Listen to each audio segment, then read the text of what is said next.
नाशिकच्या उच्चभ्रू आणि सुसंस्कृत परिसर म्हणून ओळखल्या जाणाऱ्या पंडित कॉलनीत भर रस्त्यात घडलेल्या एका धक्कादायक घटनेनं संपूर्ण शहर हादरले. अल्पवयीन मुलांमधील किरकोळ वाद क्षणार्धात हिंसक वळणावर गेला आणि एका तरुणानं हातात कोयता घेऊन धाव घेतल्याचा दावा व्हायरल व्हिडिओमुळे समोर आलाय.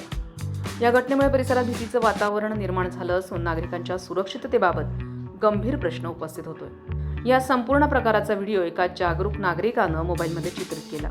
काही क्षणातच तो सोशल मीडियावर प्रचंड प्रमाणात व्हायरल झाला आणि त्यानंतर शहरभर या घटनेची चर्चा सुरू झाली. भर रस्त्यात शस्त्रांचं प्रदर्शन होत असेल तर सर्वसामान्य नागरिकांनी निर्धास्तपणे रस्त्यावर वावरायचं कसं, असा संतप्त सवाल नागरिकांकडून उपस्थित केला जातोय. परिसरातील सीसीटीव्ही फुटेज जप्त करून संबंधितांची ओळख पटवण्याचं काम सुरू आहे. व्हिडिओतील व्यक्तींची भूमिका, घटनेमागील कारणं आणि नेमका घटनाक्रम काय होता याचा तपास पोलीस करतायत. मात्र या घटनेनं काही गंभीर प्रश्न ऐरणीवर आणलेत. अल्पवयीनांच्या हातात धारदार शस्त्र येतातच कशी? एवढ्या कमी वयात हिंसक प्रवृत्ती वाढण्यामागे नेमकी कारणं कोणती? किरकोळ वादाचं रूपांतर थेट जीवघेण्या संघर्षात होण्या इतकी परिस्थिती गंभीर का होतीये? अशा प्रश्नांची उत्तरं शोधण्याची गरज निर्माण झाली आहे. गेल्या काही महिन्यात नाशिकमध्ये कोयते, तलवारी आणि इतर धारदार शस्त्रांचा वापर करून दहशत निर्माण करण्याच्या घटनांमध्ये वाढ झाल्याची चर्चा सातत्यानं होती.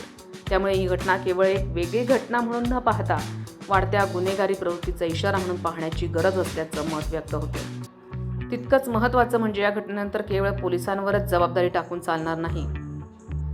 कायदा सुव्यवस्था राखणं हे निश्चितच पोलिसांचं कर्तव्य. मात्र अल्पवयीन मुलांवर संस्कार करणं, त्यांच्या हालचालींवर लक्ष ठेवणं, चुकीच्या संगतीपासून त्यांना दूर ठेवणं आणि शस्त्र संस्कृतीला थारा मिळू न देणं ही जबाबदारी पालक, समाज आणि प्रत्येक सजग नागरिकाची आहे.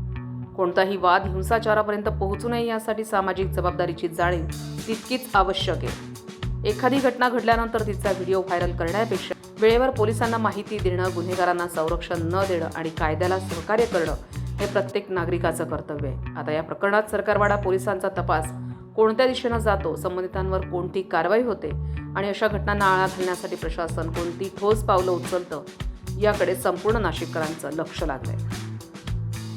कारण प्रश्न केवळ पंडित कॉलनीचा नाही, प्रश्न आहे नाशिक शहरातील नागरिकांच्या सुरक्षिततेचा आणि कायद्याच्या धाकाचा. संविधान न्यूज, नाशिक.